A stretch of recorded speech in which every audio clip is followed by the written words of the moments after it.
Nothing can be more frustrating when you sit down to watch one of your favorite programs on A&E and you run into issues streaming it. Well, in today's tech video, I'm going to show you how to fix A&E App if it isn't working on your Pioneer Smart TV.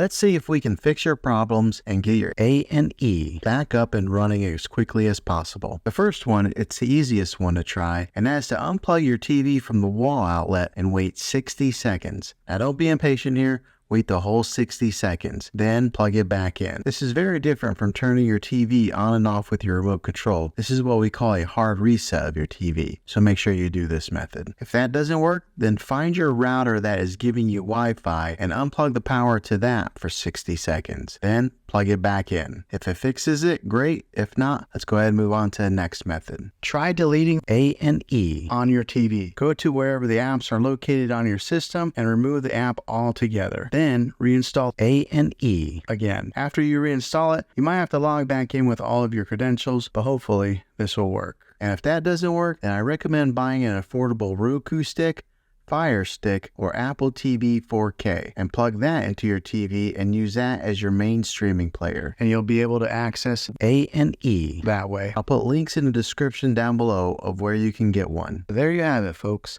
If this video was helpful, go ahead and click a thumbs up on it. Go ahead and subscribe to my channel. I make tech videos all the time, and I would love to have you back in the next one. Take care.